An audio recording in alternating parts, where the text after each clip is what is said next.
नमस्कार दोस्तों, श्री शिवाय नमस्तुभ्यं। राधे राधे।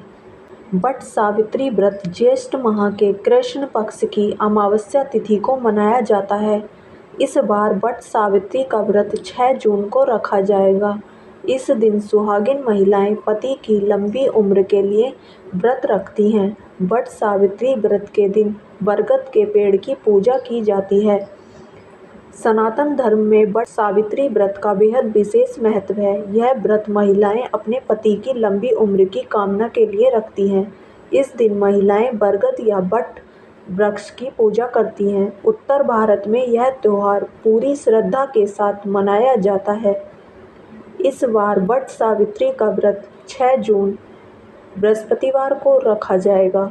हिंदू पंचांग के अनुसार ज्येष्ठ माह के कृष्ण पक्ष की अमावस्या तिथि को वट सावित्री व्रत रखा जाता है। इसी दिन शनि जयंती भी मनाई जाती है। यह त्योहार सत्यवान सावित्री की कथा से जुड़ा हुआ है। वट सावित्री व्रत का शुभ मुहूर्त कब है, जानते हैं दोस्तों। लेकिन इससे पहले अगर आपने हमारे चैनल को सब्सक्राइब नहीं किया है तो सब्सक्राइब कर लें, और अगर आपको हमारी वीडियो अच्छी लगती है तो वीडियो को लाइक करें और दोस्तों के साथ शेयर करें। तो चलिए दोस्तों, शुरू करते हैं। हिंदू पंचांग के अनुसार इस बार अमावस्या तिथि की शुरुआत 5 जून को रात 7:54 पर होगी और समापन 6 जून को शाम 6:07 पर होगा। उदया तिथि के अनुसार इस बार वट सावित्री का व्रत 6 जून को ही रखा जाएगा। चलिए दोस्तों, जानते हैं वट सावित्री व्रत पूजन विधि।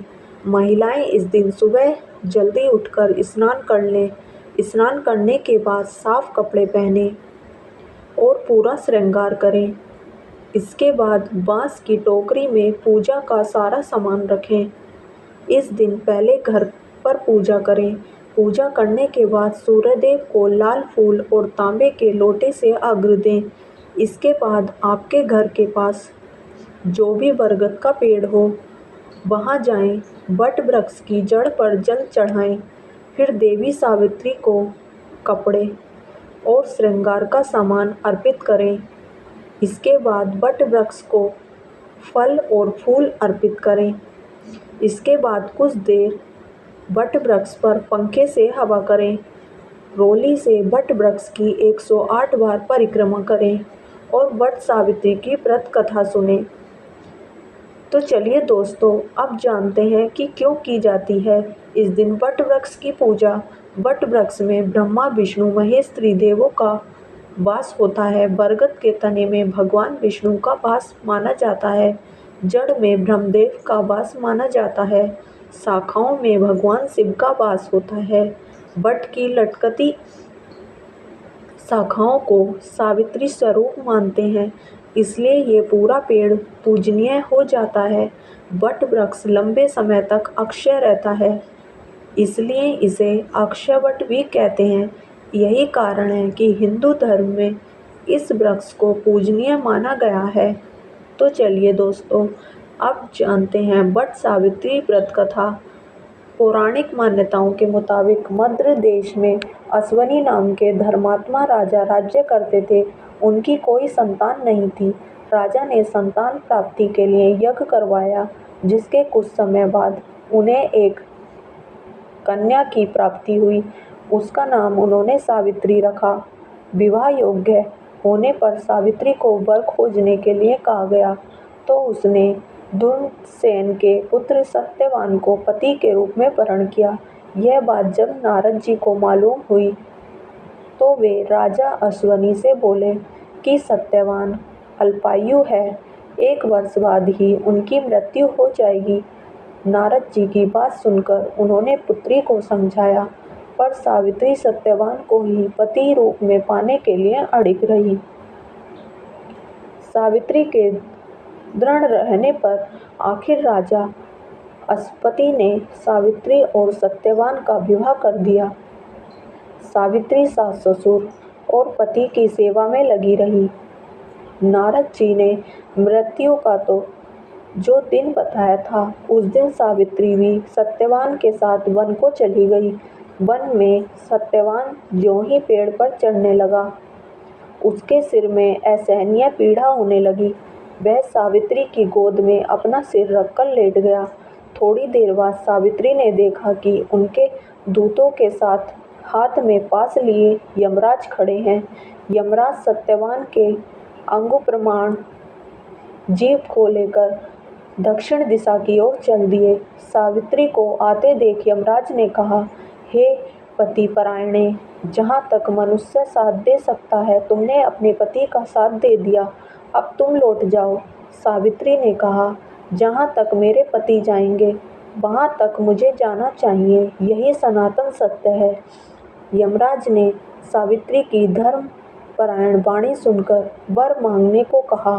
सावित्री ने कहा, मेरे सास ससुर अंधे हैं, उन्हें नेत्र ज्योति दें। यमराज ने तथास्तु कहकर उसे लौट जाने को कहा, किंतु सावित्री उसी प्रकार यम के पीछे चलती रही। यमराज ने उससे पुनः वर मांगने को कहा। सावित्री ने वर मांगा, मेरे ससुर का खोया हुआ राज्य उन्हें वापस मिल जाए। यमराज ने तथास्तु कहकर उसे लौट जाने को कहा, परंतु सावित्री अड़िग रही।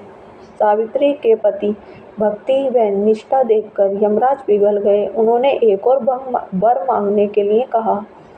तब सावित्री ने वर मांगा, मैं सत्यवान के पुत्रों की माँ बनना चाहती हूँ, कृपा कर आप मुझे यह वरदान दें।